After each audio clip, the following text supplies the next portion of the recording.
ఒళ్ళెలా ఉంది? ప్రస్తుతం బురదగుంటలో ఉంది. అసలు నేను ఎవరనుకున్నావు? డబ్బున్న పొగరుబోతువి. అసలు మా నాన్న ఎవరో తెలుసా? నీకంటే పొగరుబోతై ఉండాలి. నిన్నేం చేస్తానో చూడు. ముందు నిన్నేం చేశానో చూసుకో. నా గురించి నీకు తెలీదు. నీ వివరం నాకు అనవసరం. ఇదిగో అమ్మాయి, నా వివరం చెబుతా విను. మన పేరు రాజా. ఈ ఏరియాకు రౌడీని. రోడ్డు మీద కోడి పెట్టల్ని, కుక్క పిల్లల్ని, మనుషుల్ని నీ స్కూటర్కి బలి చేసి పోయావు. నువ్వు కూడా ఇలాగే బుర్రకు బలి అయిపోతావు. Understand? It is a warning.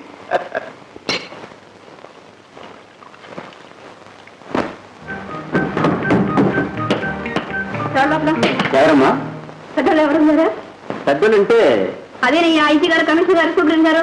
వారు ఎవరెక్కడ ఉంటారమ్మా? ఇక్కడ సిఐ ఉంటారు, ఇన్స్పెక్టర్ ఉంటారు. అంటే ఇంటి దగ్గర నుంచి ఇంకా రాలేదా? అసలు మీరు ఎవరు ఎందుకు వచ్చాడమ్మా? అమ్మాయి ఇది పోలీస్ స్టేషన్. అంటే నాకు తెలియదంటావా? నాకు పిచ్చి పెట్టిందంటావా? మా నాన్నగారికి ఫోన్ చేస్తే తెల్లారి సరికదా మీ ఉద్యోగానికి పీకి పడేస్తారు.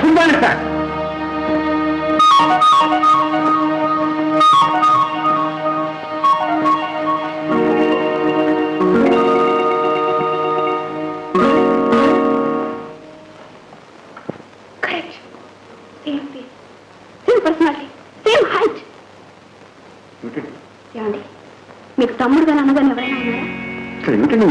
ముందు ముందు మీరు చెప్పండి. మీకు తమ్ముడు కానీ అన్నగాని ఎవరైనా ఉన్నారా? మీరు చెప్పరు. మీ అందరి సంగతులు నాకు బాగా తెలుసు. ఎవరైనా మీ వాళ్ళు తప్పు చేస్తే కప్పేస్తారు. ఉండండి, మా నాన్నగారితో చెప్పి ముందు డిస్మిస్ చేస్తాను. మీరు ఎవరి గురించి అసలు మాట్లాడేది? ఇంకా ఎవరి గురించి అండి? మీ తమ్ముడు గురించి. నేను పాటికి స్కూటర్లో వెళ్తుంటే పట్టుమంది ఆశించి పదకొండలో తెచ్చేశాడు. చూడండి నా డ్రెస్ అంతా ఎలా అయిపోయిందో.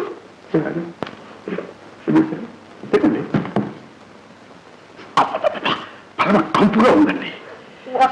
నిజమేనండి, పారి నుంచి తెప్పించుకున్న సెంటు ఫస్ట్ టైం వేసుకున్నాను. గోయిందా. I'm very sorry.